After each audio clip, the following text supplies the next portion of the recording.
મોંઘી છે આજ્ઞા મળે ક્યાંથી? તમને પ્રસંગ આપું, ગુણાતીતાનંદ સ્વામીનો નવા નવા સાધુ થયા હતા ગુણાતીતાનંદ સ્વામી, અને મુક્તાનંદ સ્વામીના મંડળમાં રહેતા હતા સ્વામી, અને વિચરણ કરતા કરતા આપણું જે આજનું જેતલપુર, ઓલી લક્ષ્મીબાઈનો મહોલ, એનો બંગલો એક છે પથ્થરનો, દેવ સરોવરના કિનારે એ મહોલના ધાબા ઉપર સંતો રાતે હૂતા હતા. ધ્યાન દેજો, સંધ્યા આરતી પછી કથા વાર્તા કરી સ્વાભાવિક ચેષ્ટાને પૂર્ણ કરી અને મુક્તાનંદ સ્વામી કશુંય પાથર્યા વગર એ મહોલના ધાબા ઉપર એમ નમો, જો ધાબા ઉપર છે ને વોટરપ્રૂફ નહોતું કર્યું, ધાબા ઉપર ઓલી લગાડે ને ચાઇના મોજેક એ નહોતી કરી, ધાબા ઉપર કોઈ સારી લીસી સ્ટાઇલ નહોતી નાખી. હવે એ જૂના જમાનાનું 200 વર્ષ પહેલાનો એ બાંધેલો પથ્થરનો મહોલ આજે પણ છે, તમે જાજો ત્યાં. આજે તો ઘણા થોડા અંદર થોડુંક રિપેર કામ કરીને અકબંધ રાખ્યો છે. એ ભૂમિ ઉપર, એ અગાસી ઉપર એમનો કોઈ ત્યાં ઘસ્યું, હું કહેવાય મિરલ પોલીસ નહોતો કર્યો. મુક્તાનંદ સ્વામી સૂતા એટલે બીજા સંતોએ પાથર્યા વિના શ્રી હરિને સંભાળતા સંભાળતા હોઈ ગયા, અને થોડી વારમાં ધ્યાનમાંથી સ્વામી જાગ્યા ને, અને ગુણાતીતાનંદ સ્વામી પણ ધ્યાનમાં હતા ને ધ્યાનમાંથી જાગી અને સુવા આવ્યા, અને જે રીતે બધા સૂતા હતા એ રીતે સુવાની તૈયારી કરી. પણ ભાઈ, કાકરાવાળી ભૂમિ, ઊંઘ કેમ આવે મન કહો? હે, બેઠા બેઠા હાથમાં માળા લઈ અને ગુણાતીતાનંદ સ્વામી માંડ્યા સ્વામિનારાયણ સ્વામિનારાયણ સ્મરણ કરવા. એ કાકરાવાળી અગાસીમાં સૂતા પણ ઊંઘ ન આવી.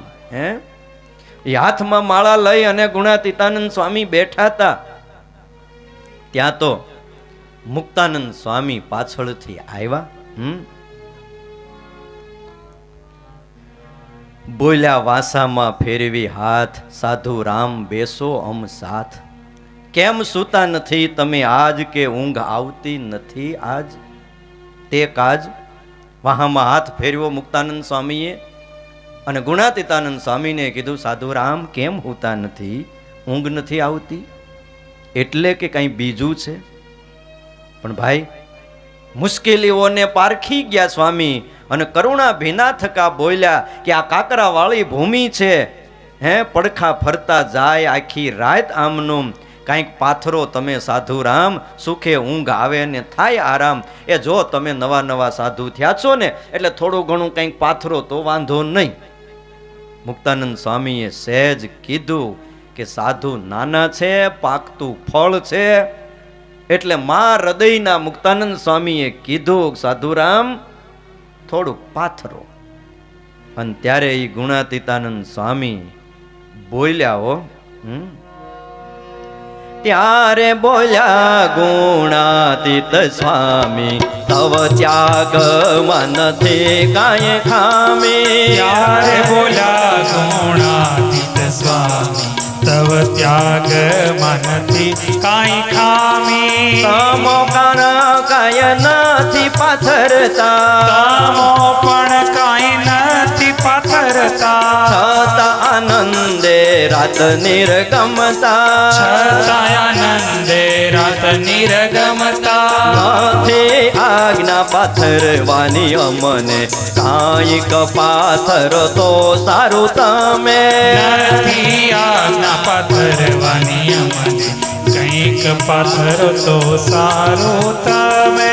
આજ્ઞા તો સહુના માટે સરખી, આજ્ઞા તો સહુના માટે સરખી. આજ્ઞા તો સહુના માટે સરખી, આજ્ઞા તો સહુના માટે સરખી. અપરાખી આજ્ઞા પાળું હરખી, અપરાખી આજ્ઞા પાળું હરખે. અનુમતિ આપો પાય લાગુ, દેહ દુઃખથી હું નહીં ભાગું. અનુમતિ આપો પાય લાગુ, દેહ દુઃખથી હું નહીં ભાગો. બોલતા બોલતા રડી પડ્યા, બોલતા મુનિના ચરણ ઢળ્યા મોગ મુનિના ચરણે ઢળ્યા ઉઠાડ્યા સ્વામીને પોતે હાથે રાજ થઈ મૂક્યા હાથ માથે ઉઠાડ્યા સ્વામીને પોતે હાથે રાજી થઈ મૂક્યા હાથ માથે નાના છે સાધુ થશે બહુ મોટા નાના છે સાધુ થશે બહુ મોટા નાના છે સાધુ થશે બહુ મોટા નાના છે સાધુ થશે બહુ મોટા મમ વચન નહીં પડે ખોટા મમ વચન નહીં પડે ખોટા મમ વચન નહીં પડે ખોટા મમ વચન નહીં પડે ખોટા સ્વામી કંઈક તમે પાથરો. અને ત્યારે ગુણાતીતાનંદ સ્વામીએ કીધું, સ્વામી તમારા ત્યાગમાં કોઈ ખામી નથી અને તમે પાથરતા નથી ને રાત દિવસ આનંદમાં તમારો પસાર થાય છે, તો મારાથી કેમ પથરાય? જો સ્વામી આજ્ઞા તો હવના માટે હરખી હોય છે, કાંઈ આને આજ્ઞા છે ને આને નથી એવું નથી. ત્યાગી હોય કે ગ્રહી, બાઈ હોય કે ભાઈ, અરે નાના મોટા કોઈ પણ હોય, એ આજ્ઞા બધા માટે છે. કોઈ એવું ના માને કે હવે અમે મોટા થઈ ગયા એટલે અમારે આ બધું ન હોય. ગુણાતીતાનંદ સ્વામી એ બાપ આપણી તો ગુણાતીત પરંપરા છે. હે આપણે આદિ ગુરુ ગુણાતીતાનંદ સ્વામી જો આવી રીતે વર્ત્યા હોય અને સ્વામી મુક્તાનંદ સ્વામીના પગ પકડીને કીધું, સ્વામી મને અનુમતિ આપો, હું દેહના દુઃખથી જરાય ડરતો નથી. બોલતા બોલતા આંખમાં તેદી આંસુ આવી ગયા અને મુક્તાનંદ સ્વામીના ચરણમાં માથું મૂક્યું.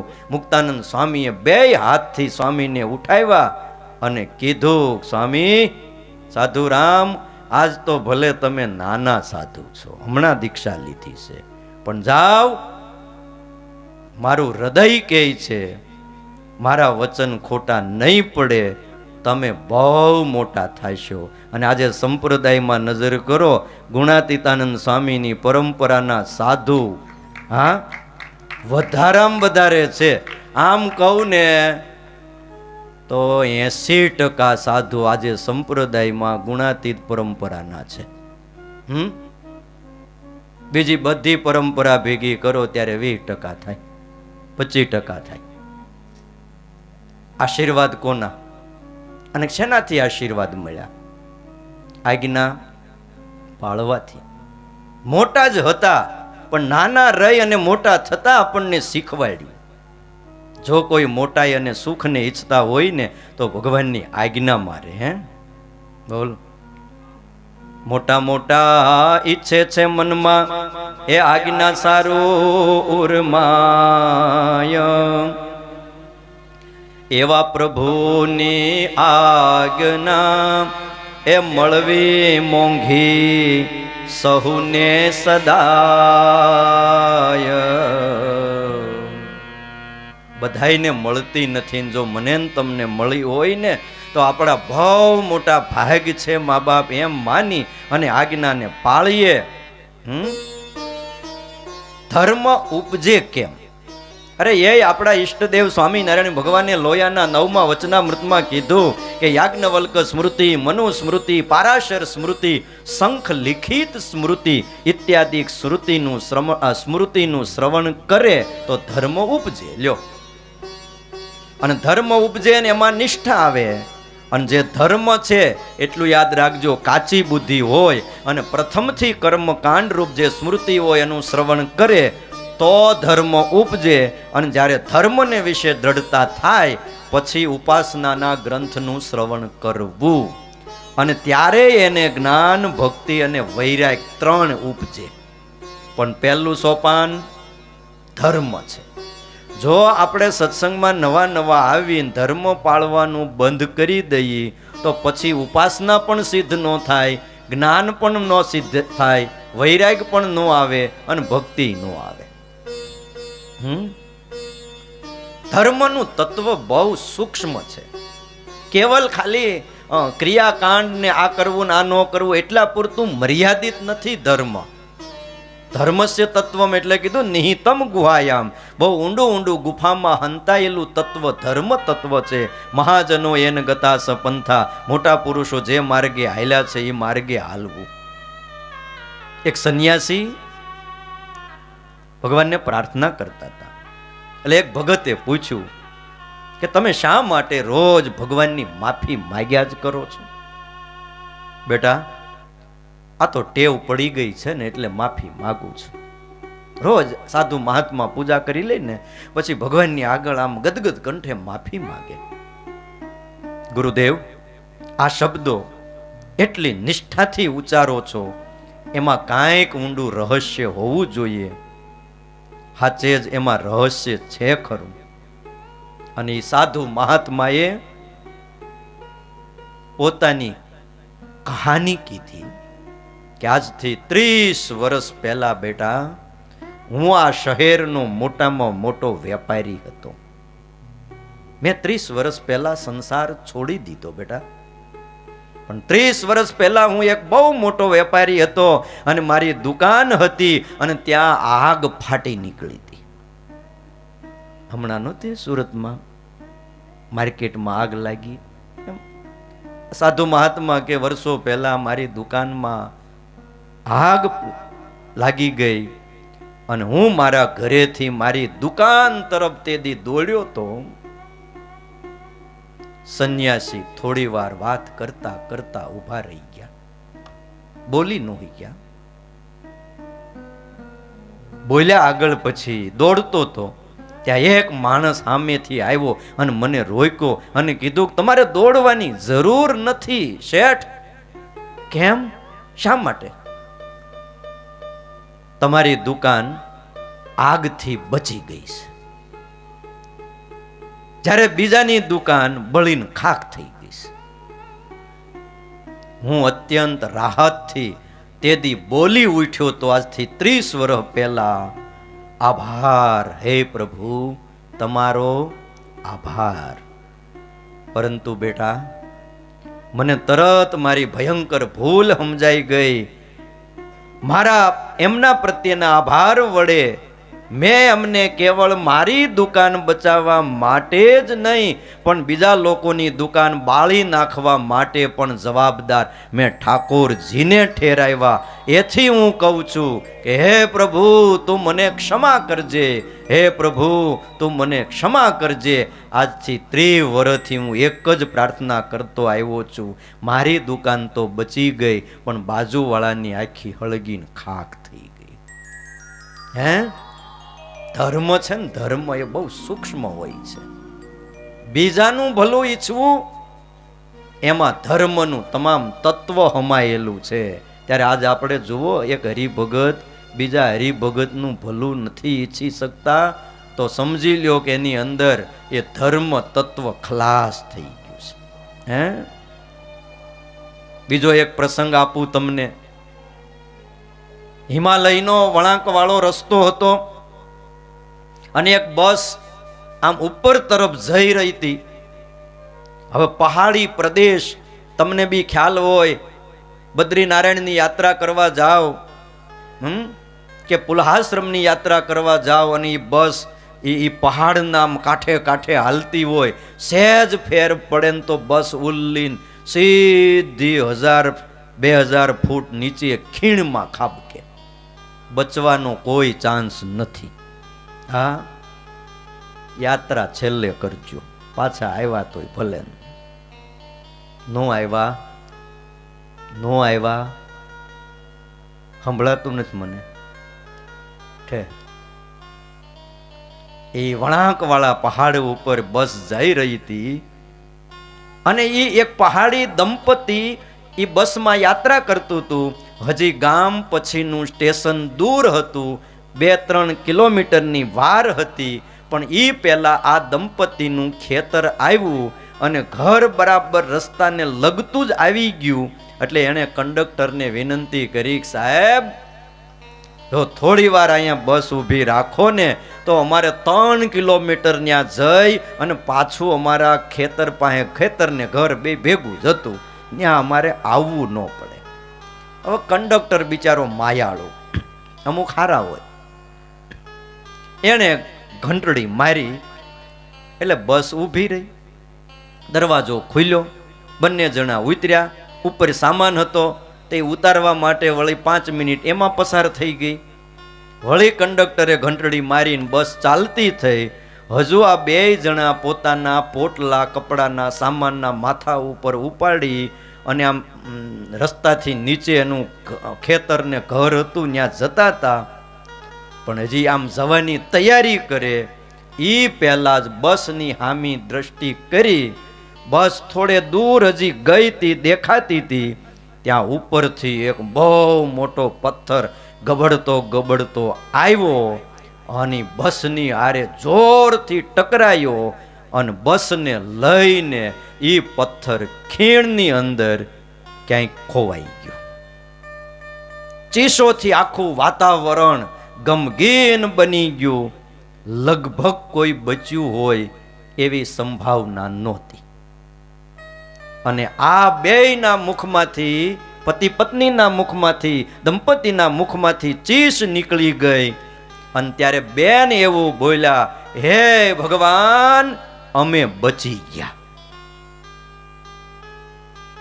બાઈ અંતરથી ખુશ હતી, પણ એ સમયે ઓલો પુરુષ ચોધાર આંસુએ રડવા માંડ્યો. એની આંખમાંથી આંસુ પડ્યા, કારણ કે એના દિલની અંદર ધર્મ તત્વ હતું. હા, એની આંખમાંથી આંસુ પડ્યા. એટલે એની સ્ત્રીએ કીધું, તમે હું કામ રડો છો? હે, આપણે બચી ગયા, તમારે રાજી થવું જોઈએ, રડો છો હું કામ? અને ત્યારે ઓલો મરદ એટલું બોલ્યો, કરે ગાંડી, આપણે બચી ગયા એના ઉપર મારું ધ્યાન નથી, પણ આપણા સ્વાર્થને લઈને આજે 50ના પ્રાણ ગયા. હા, 3 કિલોમીટર સ્ટેશન હતું, પાછું ન આવવું પડે, અને એટલે આપણે અહીંયા બસ ઊભી રખાવી. બસ ઊભી રહી, ઉપરથી સામાન ઉતાર્યો, એમાં 5-7 મિનિટ નીકળી ગઈ. એના બદલે જો બસને જવા દીધી હોત તો કદાચ અકસ્માત ન થાત, બસ નીકળી ગઈ હોત અને પછી પથ્થર પડત. આપણો નાનકડો એવો સ્વાર્થ, સમજી રાખજો કે સમાજને નુકસાન નથી પહોંચાડતો. એ આપણો નાનો એવો સ્વાર્થ ક્યાંય રાષ્ટ્રને નુકસાન નથી પહોંચાડતો. આપણો નિજી કોઈ સ્વાર્થ ક્યાંય સત્સંગને નુકસાન નથી પહોંચાડતો. એ પણ જોવું જોઈશે, કારણ કે સત્સંગ એ આપણો પરિવાર છે. આ સંપ્રદાય એ આપણો છે. કોઈ આપણો સ્વાર્થ આપણા જ સંપ્રદાયને ક્યાંય હાનિ તો નથી પહોંચાડતો. આ જોવાની ફરજ મારી અને તમારી બધાયની છે. હે, પછી એ સ્વાર્થનો રંગ મા બાપ ગમે એવો હોય, એ વ્યક્તિક હોય સ્વાર્થ કે પારિવારિક સ્વાર્થ હોય, રાજનૈતિક સ્વાર્થ હોય, કોઈ પણ હોય, પણ આપણો નાનકડો સ્વાર્થ જો બહુ મોટું નુકસાન તો નથી પહોંચાડતો, એ આપણે જોવું પડશે. તો જ આપણે ખરા અર્થમાં સ્વામિનારાયણના આશ્રિત કહેવાઈએ, ખરા ભગત કહેવાઈએ.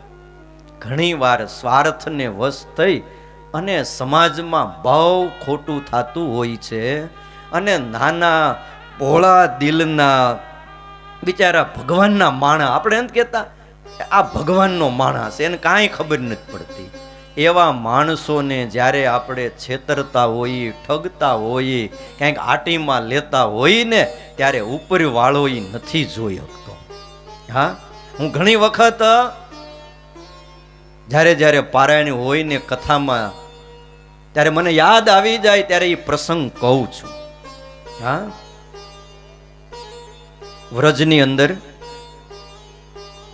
એક ભોલું કરીને રઘુનંદનનો ભગત હતો. થોડું ધ્યાન દેજો, ભગવાન કેવા ભક્તના હોય છે. ભગવાનનો ઉપાસક પણ ધર્મનિષ્ઠ ઉપાસક, અને ધર્મે સહિત વળી પાછી ભગવાનની ભક્તિ કરનારો આ ભોલું, નામ જેવું ભોલું એવો જ બિચારો ભોળો, કાંઈ ખબર ન પડે, 1 + 1 2 થાય એની ખબર ન પડે.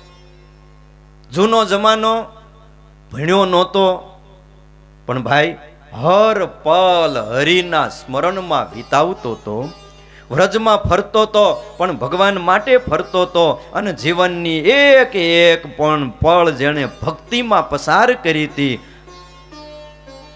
લગ્ન કર્યા, સંસારમાં દિવસો ગયા, વર્ષો ગયા, 2 દીકરાનો જન્મ થયો. ભોલુને ભગવાનનો પાછો ભરોસો ભારે, ભક્તિ કરતા થકા સંસારમાં દિવસો પસાર કરતા કરતા ભાઈ દીકરાઓ 20 વર્ષના થઈ ગયા.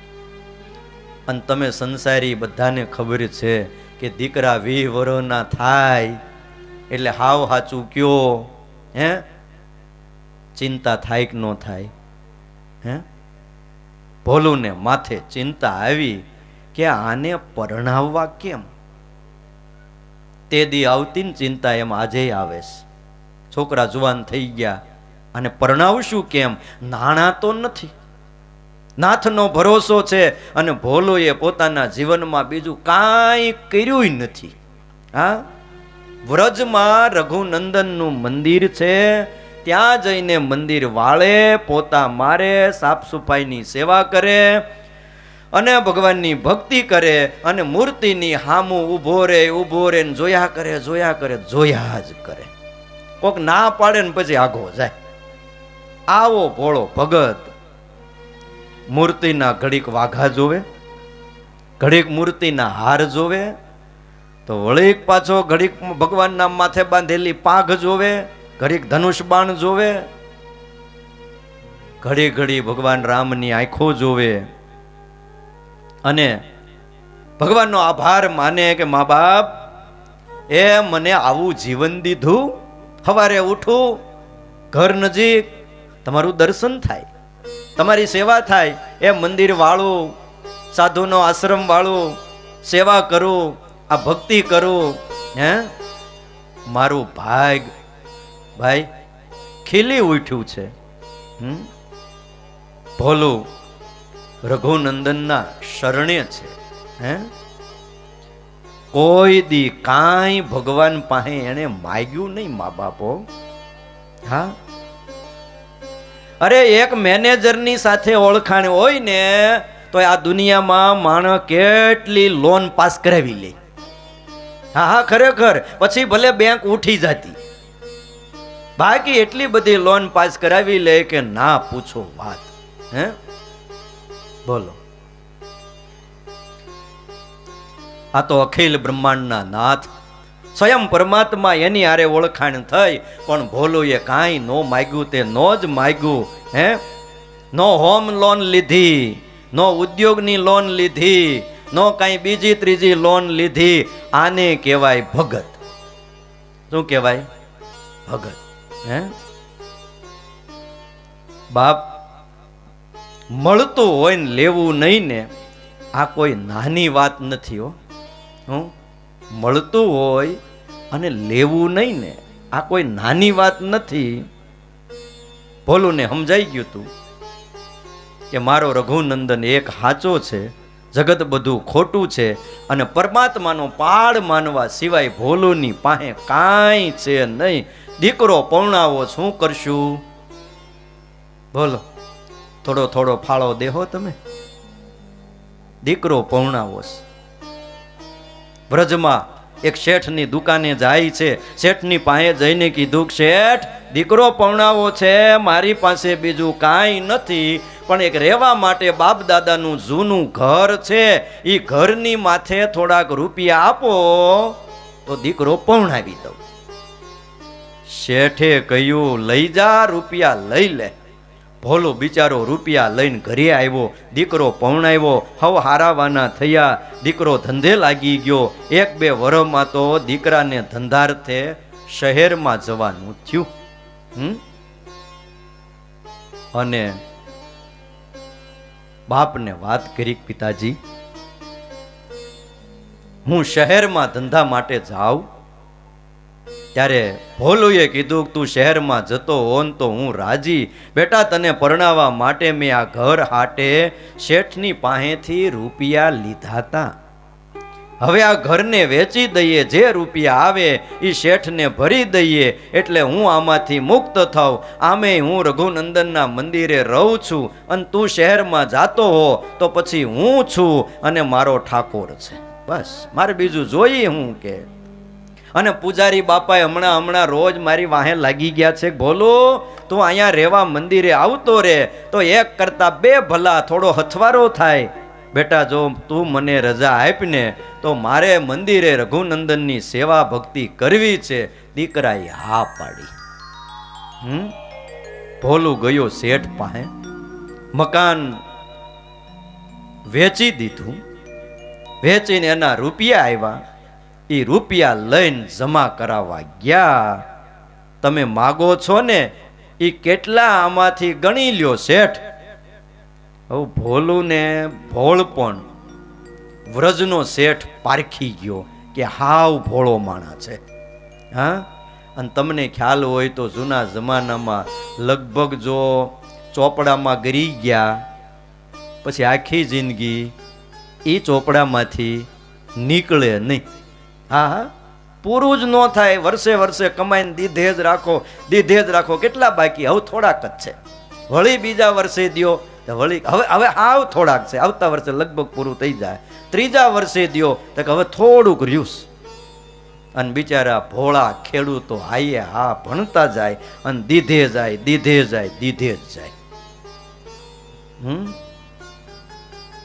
શેઠ પારખી ગયો કે ભોલું હાવ ભોળો છે અને આમાંથી કંઈક નીકળે એવું છે, આ છેતરાય એવો છે. ભગવાનનો એક ભક્ત અને છેતરવાનો શેઠે પેતરો કર્યો ત્યારે અખિલ બ્રહ્માંડનો નાથ ધ્રુજી ગયો કે મારા દીકરાને તું છેતરી એમ. સાહેબ કોથળી જે હતી ને એમાંથી રૂપિયા તો બધા લઈ લીધા અને ચિઠ્ઠી લખી દીધી કે 45 વર્ષ પહેલાની આ ઘટના છે.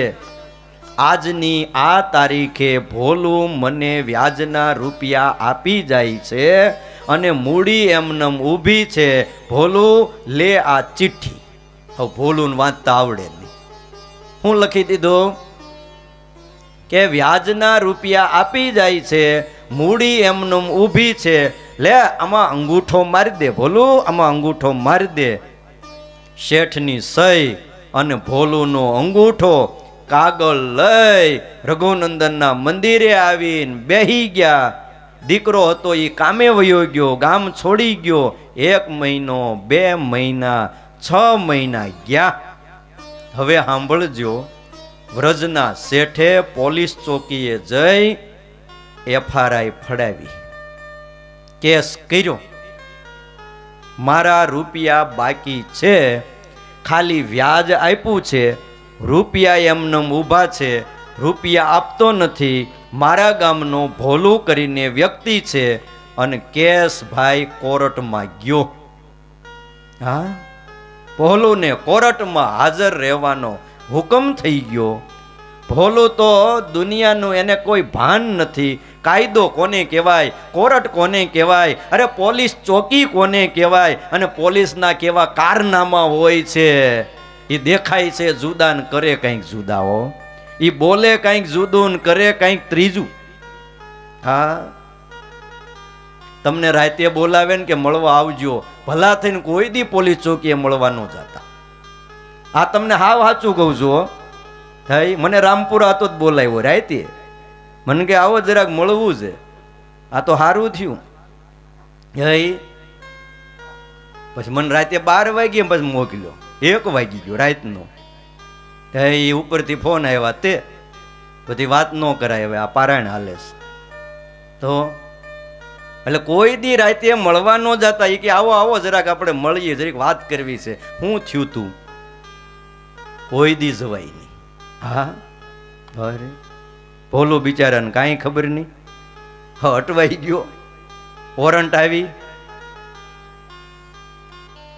અને કોઈ પૂછે ભોલું કેમ છે, ત્યારે ભોલું એટલું જ કહેતો, મેં ક્યાં જાનું, ઓ તો રઘુનંદન જાને. આ એક વાક્ય એના મુખમાંથી સતત નીકળતું. ભોલું કેમ છે? અરે મેં ક્યાં જાનું સાહેબ, ઓ તો રઘુનંદન જાને. કોઈ પૂછે ભોલું આમ કઈ બાજુ મજામાં? તો એટલું જ કે મેં ક્યાં જાનું, વો તો રઘુનંદન જાને. જેટલા જેટલા કામ આવ્યા ને ભોલું એટલું જ બોલે કે મેં ક્યાં જાનું, રઘુનંદન જાને. અને છેલ્લે ભોલુને જ્યારે કોર્ટની કોટડીમાં ઊભો રાખવામાં આવ્યો અને જજ સાહેબે કીધું, ભોલું તારે રૂપિયા આપવા પડશે, આ અંગૂઠો તારો છે, આ કાગળ સાચા છે, તારે કોઈ સાબિતી આપી છે, તું સાચો કે ખોટો? ત્યારે ભાઈ ભારત દેશનો એક વ્રજનો ભક્ત એવું બોલ્યો તો, મેં ક્યાં જાનું, ઓ તો રઘુનંદન જાને. જજને ખબર નથી કે આ રઘુનંદન સિવાય આ કલાકથી મારી કોટડીમાં ઊભો છે પણ છઠ્ઠો શબ્દ નથી બોલ્યો. રઘુનંદન રઘુનંદન આ 5 જ શબ્દો, આની સિવાય છઠ્ઠો શબ્દ એના મુખમાંથી નથી નીકળ્યો.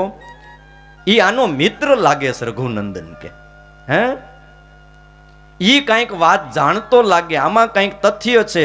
3 દિવસનો ઈ કેસનો ટાઈમ લંબાવવામાં આવ્યો અને વોરંટ કાઢવામાં આવ્યું. ભાઈ વ્રજમાં રહેતા રઘુનંદનને આ વોરંટ બજાવવામાં આવે. આજથી 3 દિવસ પછી રઘુનંદનને જણાવવામાં આવે કે કોર્ટમાં હાજર થાય. જજે લખી નાખ્યું, ભોલુના સાક્ષી તરીકે રઘુનંદન હાજર રહે. 45 વર્ષ પહેલા મા બાપ આ બનેલી સત્ય ઘટના એ વોરંટ બજાવતો બજાવતો સિપાઈ વ્રજમાં રઘુનંદનના મંદિરે આવ્યો. એને એમ કે કોઈ રઘુનંદન નામનો માણસ છે. પૂજારીને કીધું, રઘુનંદન ક્યાં છે? ત્યારે પૂજારીએ કીધું કે આ મંદિરમાં ઊભો, જો આ બેઠો. હે પૂજારી જાણી ગયા હતા કે આજે ભોલુની પરીક્ષા છે. વિશ્વાસ કેટલો મા બાપ, વિશ્વાસ કેટલો! પણ એક નેક દિલ આદમીને છેતર્યો, એક ભક્તને છેતર્યો. પણ ભાઈ આને વિશ્વાસ કેટલો અને આને ભરોસો કહેવાય છે. આમાં ડાપણ નો ડોળાય બાપ. લઈ લીધું વોરંટ અને સહી કરી દીધી પૂજારીએ અને 3જે દિવસે કીધું જાવ રઘુનંદન આવશે. લ્યો વોરંટ ગયું સાહેબ. 1 દી ગયો, 2 દી ગયા, 3 દી ગયા. ભોલું કોર્ટમાં હાજર થઈ ગયો અને રઘુનંદનનો ઈ પૂજારી તેદી મૂર્તિની આગળ ઊભો રહી ગયો અને 3 જોડી વાઘા, રામ સીતા અને લક્ષ્મણની મૂર્તિ, 3 જોડી વાઘા મૂક્યા અને 3 થાળ મૂક્યા. અને પૂજારી એટલું જ કહેતો હતો, જો સાંભળ રઘુનંદન, આમાંથી તારે જે પહેરવા હોય ને એ પહેરી લે. અને જો 3 થાળ મૂક્યા છે, આમાંથી તારે જે જમવું હોય એ જમી લે. પણ તને આજ વાઘા પહેરાવવા વાળો અને થાળ ધરાવવા વાળો વિનંતી કરે છે, હે રઘુનંદન, તું કોર્ટમાં હાજરી આપજે મા બાપ. અને જો કોર્ટમાં હાજરી નહીં આપે તો આ ધરતી ઉપરથી ભોલું, નરસૈયો અને મીરા જેવા ભક્ત જન્મ લેવાનું બંધ કરી દે. આમ કહીને તેદી પૂજારીએ એ રઘુનંદનના ચરણમાં માથું મૂકી દીધું તું. અને પૂજારી દાદા એટલું બોલ્યા, અને સાંભળજો ભાઈ, વ્રજની કોર્ટમાં હાથ પડ્યો જજનો, રઘુનંદન હાજર હો. કોર્ટમાં ગયા છો, હાથ પડે, રઘુનંદન હાજર હો. 3જો હાથ પડ્યો, રઘુનંદન હાજર હો. પણ 3જા અવાજે તો લાકડીના ટેકે ટેકે એક 80-85 વર્ષનો વૃદ્ધ, આખું માથું ચાંદીના પતરા જેવા એના વાળ થઈ ગયા હતા, એ હાજર થયો. આ વાત હે ચાંદીના પતરા જેવા એના વાળ અને જજની સામે આવીને ઊભો રહી ગયો અને કીધું, જજ સાહેબ, હું રઘુનંદન છું. સાહેબ, હું હાજર છું. તું શું જાણે છે? આ શેઠ અને ભોલુની વાતમાં બોલ. ભોલું સાચો કે શેઠ? રઘુનંદન, હે 80 વર્ષનો બાપ બની ત્યારે કોર્ટમાં આવ્યો અને એટલું જ કહે છે સાહેબ ભોલું સાચો છે અને આ શેઠ ખોટો છે. નગર શેઠે એના ચોપડાની અંદર ખોટી સ્લીપ આપી છે, બાકી સાચો કાગળ એના ચોપડાના 86મા નંબરના પાના ઉપર છે. ચોપડો મગાવો. શેઠ પામી ગયો કે આ કોઈ વ્યક્તિ નથી, મારા સિવાય આ ધરતી ઉપર બીજો કોઈ નથી જાણતો કે મેં આ દગો કર્યો છે, મેં આ અનીતિ કરી છે, મેં આ ખોટું કર્યું છે. આ 80 વર્ષના વૃદ્ધના એ દોડીને શેઠે પગ પકડી લીધા. ત્યાં તો સહી કરી અને ઈ ભાભો કોર્ટમાંથી નીકળી ગયો. શેઠ પાછળ દોડ્યા પણ ઈ ન મળ્યા, તે ન જ મળ્યા. શેઠ પૂછે ભોલું આ રઘુનંદન કોણ હતો? ત્યારે ભોલું એટલું જ બોલ્યો મેં ક્યાં જાનું, હો તો રઘુનંદન જાને. મેં ક્યાં જાનું. શેઠને કીધું શેઠ તું ઓળખતો તો આ રઘુનંદન ને? ના હું નથી ઓળખતો. પટ્ટાવાળાને બોલાવ્યો, અહીંયા આવી તો લા. તું ઓરંડ બજાવવા ગયો તો કે આ રઘુનંદન ને તું ઓળખશો? તો કે ના મેં નથી જોયો એને. હે હાલ મારી ગાડી તૈયાર કરી અને મારી ગાડીમાં બેહી જા. અને તેથી જજ સાહેબ પોતાના સ્થાનેથી કહેવાય છે કે ઊભા થઈ ગયા હતા. 45 વર્ષ પહેલાનો એ જજ રઘુનંદનના મંદિરે આવ્યા હો. હા, અને પૂજારીને કીધું કે રઘુનંદન ક્યાં? ત્યારે પૂજારીએ પોતાનો હાથ લાંબો કરીને મૂર્તિ સામે ચીંધીને કીધું આ રઘુનંદન. અને ત્યારે જજે મૂર્તિ સામું જોયું તો એ જજને 80 વર્ષનો ભાભો આમ સામે ઊભો હોય, માથાના વાળ ધોળા હોય અને હાથમાં ધનુષ બાણ રાખેલું, એવા દર્શન દીધા રઘુનંદને. જે 80 વર્ષનો વૃદ્ધ કોર્ટમાં એક સહી કરતો તો એ જજની સામે ઊભો તો એ ચાંદીના પતરા જેવા એના વાળ હતા. એ જ્યાં દર્શન થયા ને ભાઈ, રઘુનંદનના મંદિરમાં જજે કોટ કાઢી નાખ્યો અને રઘુનંદનના મંદિરના પગથિયે પોતાનો કાળો કોટ કાઢીને ત્યાં મૂકી દીધો.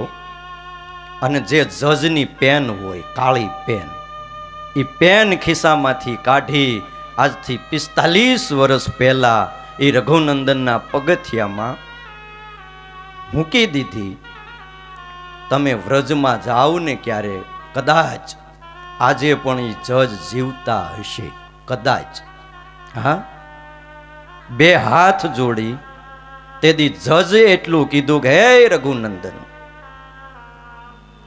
તું મારી સામે કોટડીમાં આવ્યો અને ગુનેગારની જુબાની આપવા સાક્ષી બનીને કોટડીમાં ઊભો રહ્યો, તોય હું તને ઓળખી ન શક્યો. હે, મને માફ કરજે, હું તને ઓળખી ન શક્યો. અને તું મારા કોર્ટમાં આવ્યો અને હું તે દી ઊંચા આસને બેઠો તો. હે બાપ, તારો ગુનેગાર છું, પણ જો આજ પછી હું કોઈ દી કોર્ટે નહીં જાઉં. આ મારી નોકરી, આ મારો કોટ અને આ મારી પેન તારા ચરણમાં મૂકું છું અને અહીંયા જ રાજીનામું આપું છું. તે દી જજ જુવાન હતો. હા, અને જજ એમ કહેવાય છે પછી કોર્ટમાં નથી ગયો અને એ વ્રજની બજારોમાં આટા મારે છે, પણ હાવ અવધૂતના વેશમાં. માથાના વાળ વધી ગયા છે, હે, શરીરના કપડાય ફાટેલા તૂટેલા, અવધૂતના વેશમાં એ વ્રજની ગલીઓમાં આટા મારે છે.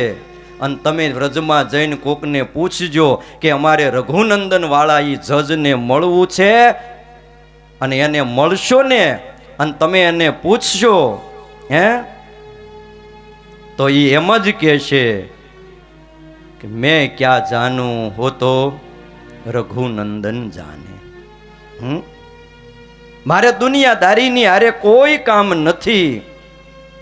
જો એક ભોલું માટે આવતો હોય તો હું વકીલાતપણામાં રહી ગયો, જજના અભિમાનમાં રહી ગયો, એ મારી સામે આવ્યો, હું એને ઓળખી ન શક્યો અને આજે એ સંન્યાસ લઈ અને વ્રજની બજારોમાં ભક્તિ કરે છે. હા, ભાગ જોગે જો કદાચ જીવિત હોય, પરમાત્માને ન પામ્યા હોય તો થોડા વર્ષો પહેલા એ વ્રજમાં એ જજ હતો. હે બાપ, ભગવાન છે ને જે ધર્મ પાળે, ભક્તિ કરે, નિયમ રાખે એના છે. અને જે આવા ભક્ત છે એના માટે આજે પણ એ કોર્ટમાં આવી અને આપણા સાક્ષી તરીકે સહી કરી જાય છે. હા, આજે પણ મા બાપ. એટલે સ્વામિનારાયણ ભગવાન કહે છે અમારા આશ્રિતોએ સદાચાર રૂપી ધર્મ એને મૂકવો નહીં, જે શ્રુતિમાં કે સ્મૃતિમાં બતાવ્યો છે. કોઈ દી કોઈને દગો ન કરશો, કોઈ દી કોઈને છેતરશો નહીં, કોઈ દી ખોટું કરવાનો વિચાર જ ન કરતા. હા, એ અડધો રોટલો મળે તો અડધો ખાઈ લેજો, આમાં શું ખોટું છે? બાકી કોઈનું લઈને કોઈ આ દુનિયામાં સુખી થયા નથી અને થવાના પણ નથી. અઢળક રૂપિયો કદાચ મળી જાય કોકનો, પણ અંદરની શાંતિ હણાઈ જાય છે. મા બાપ, અંદરની શાંતિ વહી જાય છે. તમે જુઓ, આપણા ગામડામાં જેથી આપણા આદર્શ ભક્તો એ પર્વત બાપા હતા, એ વંથલીના કલ્યાણ બાપા હતા. કયો એ કેવા કેવા બધા ભક્તો તમે વિચાર કરો, શું સગવડતા હતી. પર્વતભાઈએ ક્યારે કોઈ દી આમ આમ સોફામાં બેહીને કથા સાંભળી હતી? પણ કોજી સૌથી વાહે જઈને બેહતા હતા. પણ ભાઈ, બાજરાનો રોટલો, જારનો રોટલો, ગાજરનું કે મરચાનું કોઈ અથાણું અને છાશની તાહળી, એકાદો ગોળનો ગાંગડો, અને ભાઈ ભાઈ એની આગળ પી જાય આટા મારતા. હો, વાહે વાહે આટા મારતા. બોલો, પણ સુખ ને શાંતિ કેવા હતા મા બાપ, કયો. અને આજ આપણી પાસે હું નથી, મન કહો. ગાડી છે, બંગલા છે, એસી છે, બધું જ છે, પણ ઊંઘ ક્યાં લેવા જાવી? આ તો ઠીક છે, કથામાં આવી જાય, વાત જુદી છે. બાકી ઊંઘ લેવા ક્યાં જાવી, કયો. ભલા ભક્તજનો, ભગવાન શ્રી હરિની આજ્ઞા પાળીએ. વિશેષ મહાત્મ જ્ઞાન યોગ ભૂરી સ્નેહો ભક્તિશ્ચ માધવે. ભગવાનમાં મહાત્મ જ્ઞાને સહિત ભક્તિ, જે ઝાઝો સ્નેહ, ભૂરી સ્નેહ, આને ભક્તિ કહેવાય. આ ભક્તિની વ્યાખ્યા આપણે આવતીકાલે બરાબર 9 કલાકે અહીંયા આવ્યા પછી થોડી વાર ધૂન કીર્તન કર્યા પછી ચાલુ કરશું. અત્યારે આપણે આમંત્રણને માન આપી સંતો પધાર્યા છે, એટલે થોડી વહેલા કથા બંધ કરું છું. અમારે પ્રેમ પ્રકાશદાસજી સ્વામી એમના આશીર્વાદ લેવા છે, તો અહીંયા કથાને વિરામ. બોલો હરિકૃષ્ણ મહારાજની જય. હાલો, એકવાર જોરદાર તાલિકાના નાદથી સ્વામીની કથાને વધાવીએ.